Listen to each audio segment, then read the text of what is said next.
Talvez hoje você esteja sofrendo com uma hérnia de disco. E aí você precisa saber que tem hérnias de disco que são sintomáticas, o paciente sente dor, e hérnias de disco que não são sintomáticas. Isso mesmo, você pode ter descoberto uma hérnia de disco e hoje você está sentindo dor, mas a sua dor não é da hérnia de disco. Porque os sintomas de uma dor de um bloqueio mecânico é diferente de uma dor por uma hérnia de disco. E aí eu vou ajudar vocês a identificar para vocês terem um guia.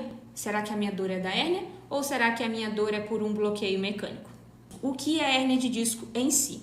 A hérnia de disco é quando esse disco, o babalu, ele extravasa desse espaço padrão da coluna. Ele pode vir anterior, ele pode deslizar lateralmente, tanto do direito quanto do lado esquerdo, quanto posteriormente. Boa parte das pessoas tem a hérnia de disco posterior. Esse disco ele se projetou. Em alguns casos, ela pode também migrar internamente. Ela pode perfurar o osso da vértebra e migrar internamente, mas são poucos os casos em que isso acontece.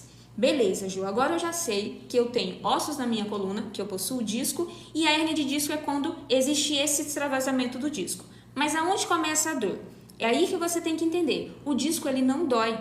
Ele pode se projetar, mas se ele não pinçar nenhuma estrutura, você não vai sentir absolutamente nada. Você só vai sentir dor quando esse disco ele extravasar um espaço e na lateral onde está passando os nossos nervos, ele começar a pinçar os nervos. Aí, o que o nervo vai te comunicar? Está acontecendo um pinçamento, eu estou sendo bloqueado de mandar informação para o membro inferior. E ele sinaliza isso como dor, porque o nosso nervo é altamente sensível. A qualquer bloqueio, obstrução, pinçamento, ele vai comunicar como dor.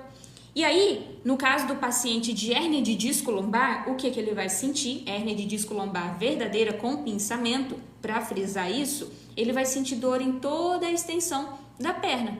E aí pode ser do lado direito quanto do lado esquerdo. Em alguns casos, que é raro, mas que acontece, o paciente ele pode sentir dor nas duas pernas. Mas por que ele está sentindo dor nas pernas, sendo que o problema está aqui na coluna?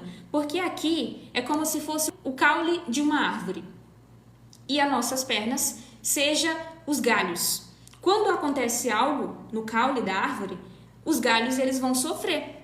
Então, o pensamento está acontecendo aqui, mas o trajeto do nervo, ele sai da coluna e ele vem todo o membro inferior. Então, pinçou na raiz, sente em toda a extensão da perna. Tem alguns casos que o paciente ele vai sentir dor no glúteo e já vai saltar para a posterior da panturrilha e logo no pé. Às vezes não sente atrás da coxa. Já tem outros casos que o paciente vai sentir todo esse trajeto. Mas como que eu posso saber se isso é de uma hérnia ou se é de um bloqueio? Curte para a parte 2.